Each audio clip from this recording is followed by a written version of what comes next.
Thank you. In closing, I would like to thank our panelists once again for their important and insightful testimony here today. And I'm going to make my closing statement. What are some of the things we heard today? Instead of schools being the last to close and the first to open, they were the first to close and the last to reopen. Yet bars and liquor stores, they were open. We talked about Europe, and we saw in Europe that there were some places where the rate of transmission and infection outside of the school was greater than inside the school. And Dr. Ruiz and Mr. Mafume talked about we can't compare, these aren't apples to apples. And I get that. That makes sense. But we can learn from them, and it doesn't mean we should ignore them altogether, which is seemingly what we did. Very little discussion, very little input from what we were finding from data from around the world. Mr. Garcia, talked about the schools being reopened. Well, were they fully reopened? Were they partially reopened? Were there restrictions on them? Were there restrictions that limited the education of the children? We have to discuss that too. You can't just say they reopened and expect to really be able to guide us further. And we heard about, well, teachers went back when they were vaccinated. Well, that's great, but vaccinated people get COVID too. We knew that from the trials. That's not new. So why was that the factor? This is kind of hard to imagine. Mr. Garcia also mentioned that many groups were asked to provide input, stakeholders, if you will. And that's a good thing, to give that to the CDC. So the question is, if we find out that school nurses gave some wonderful advice based on their medical experience especially, did it have more say or more influence than what the teachers union had to say with no medical background? We need to know that. It's important to know that. Because what influence did it have on the guidelines that CDC put out?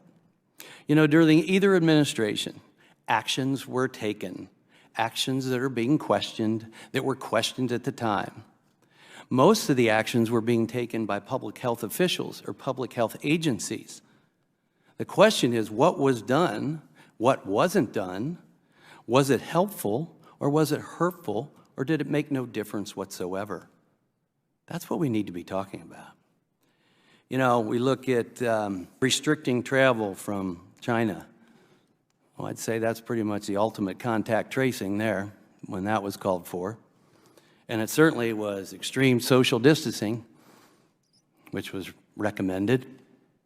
Yet, it was ridiculed, deemed hatred, and why?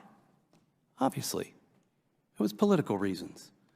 We didn't need political influence on what we are doing here then, and we don't need it now if we are to be successful in the mission of this committee. We heard a lot about the American Rescue Plan today.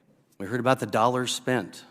But what we haven't determined fully is whether it made a difference, whether it was necessary, what it did, what it didn't do.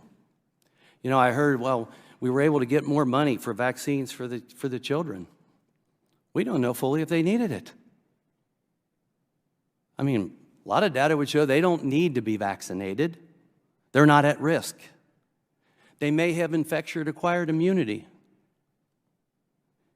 All of these things. If somebody says, hey, Dr. Wenstrup, we got you some more blood pressure medicine.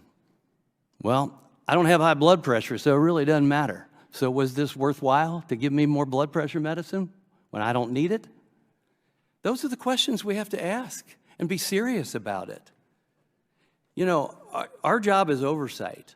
And whether it's the bills that we passed in a bipartisan fashion or the American Rescue Plan, we have an obligation to see if it was effective, if it was helpful. Are we spending money wisely? Are we actually producing something that's made America better, healthier?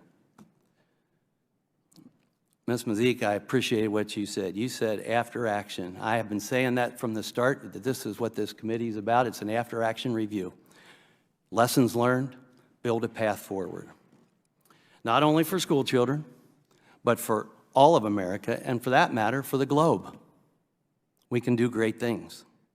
But only if we are courageous enough and able to honestly and smartly critique ourselves and our political allies. That's when we can have success. And with that, I yield back, and without objection, all members will have 5 legislative days within which to submit materials and to submit additional written questions for the witnesses, which will be forwarded to the witnesses for their response. If there's no further business, without objection, the committee stands adjourned.